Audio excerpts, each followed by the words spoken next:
No vídeo de hoje, você vai conhecer a história de 5 brasileiros que foram presos no exterior por tráfico de drogas.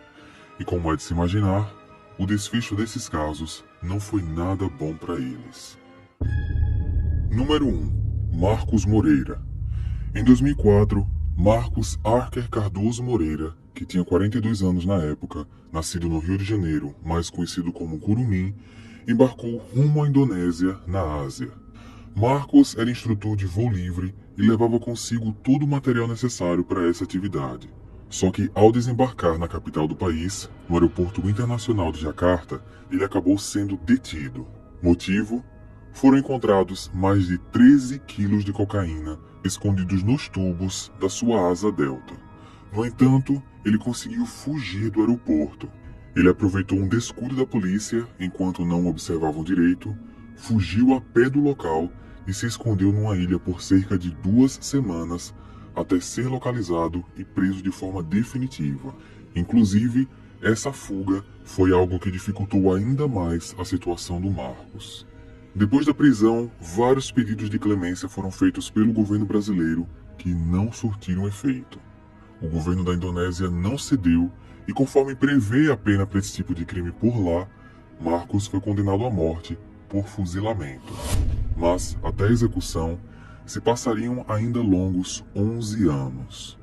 Em 2015, na véspera da data da execução, a presidente do Brasil na época, Dilma Rousseff, chegou a fazer um último telefonema para o governo da Indonésia, fazendo um apelo, mas novamente sem sucesso. O fuzilamento aconteceu na madrugada do dia 17 de janeiro de 2015, quando Marcos tinha 55 anos. O corpo de Marcos Curumim foi cremado e as cinzas enviadas ao Brasil. Dilma publicou um comunicado oficial dizendo que estava indignada e uma crise entre os dois países se instaurou.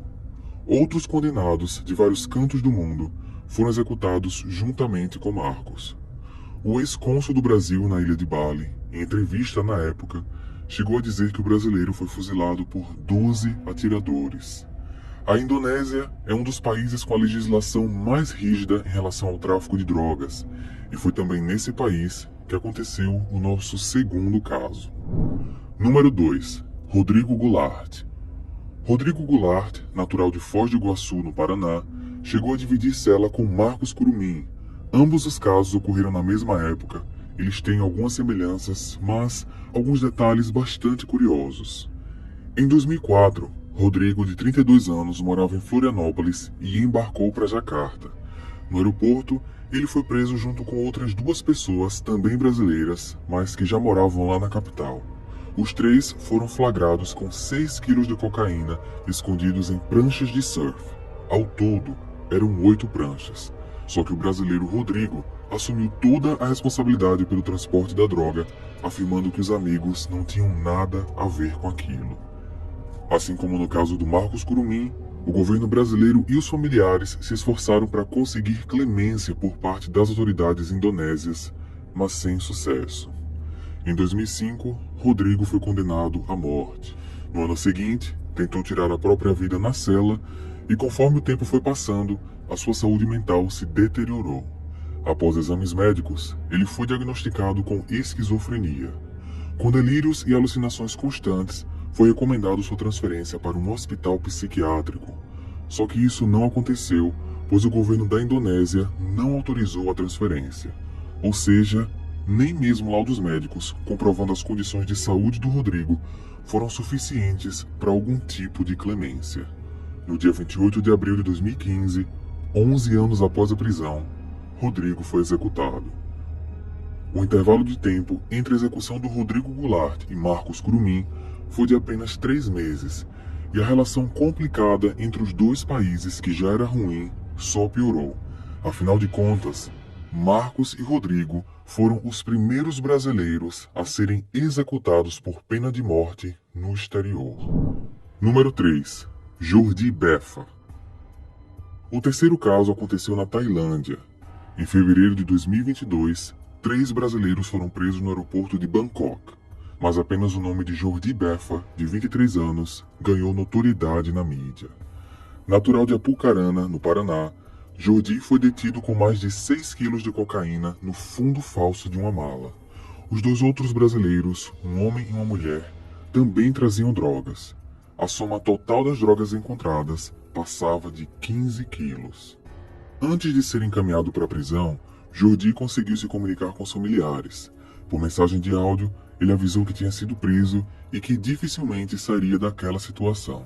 A família, obviamente, entrou em desespero. Os pais e demais parentes nem sabiam que ele tinha ido viajar. Além do mais, o jovem pediu demissão do emprego dias antes de embarcar à Tailândia. Ele fez tudo em segredo. 6 meses depois, agora agosto de 2022, Jordi foi condenado a 7 anos de prisão por tráfico de drogas. Depois de cumprir um terço da pena, a defesa poderá solicitar a transferência dele para o Brasil.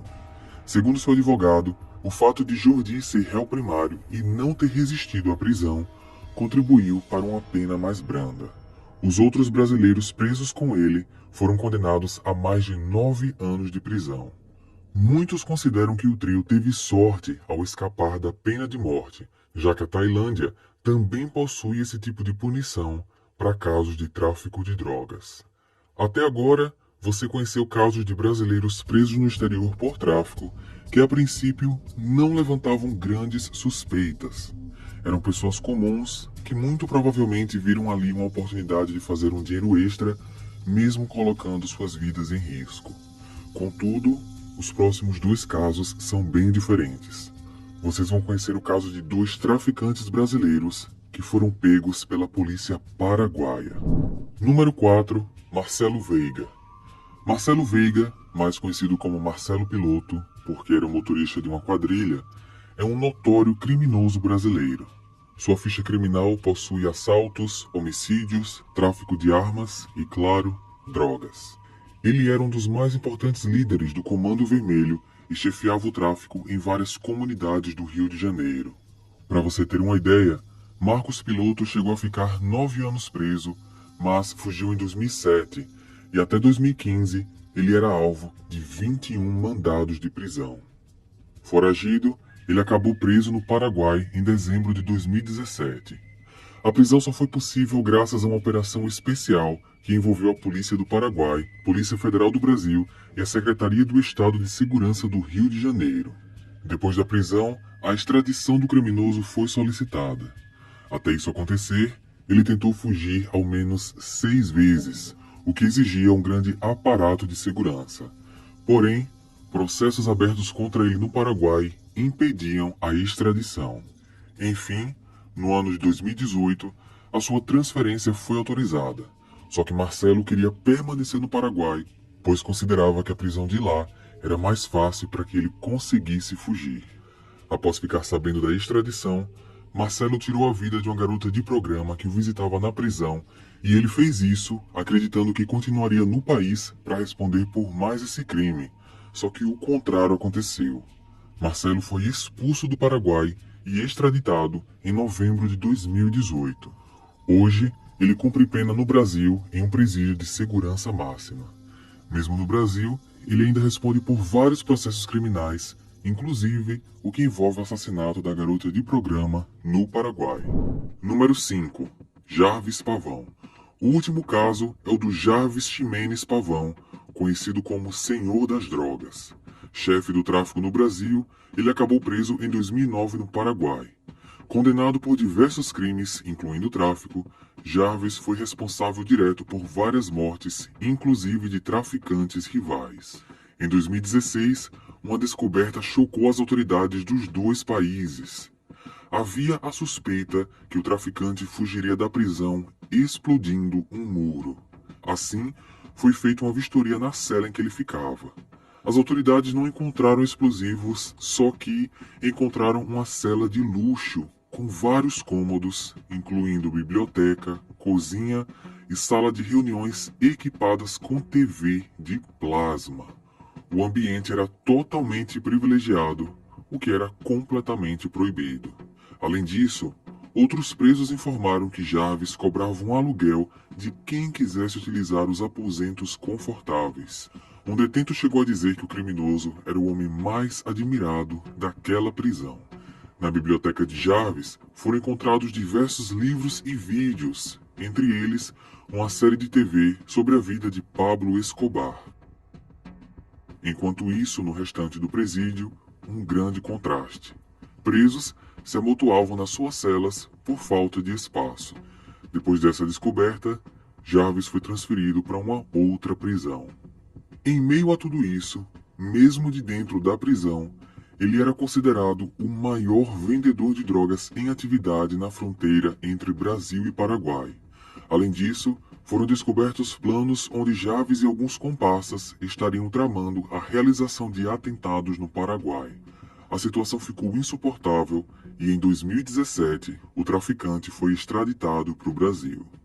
Em 2021, ele foi condenado a mais de 16 anos de prisão por crimes associados ao tráfico internacional de drogas. No Paraguai, suas propriedades foram confiscadas e algumas são utilizadas como base de operações da própria polícia do país. Atualmente, Jarvis segue cumprindo pena em um presídio de segurança máxima e pode ser condenado em outros processos, inclusive em alguns envolvendo homicídios.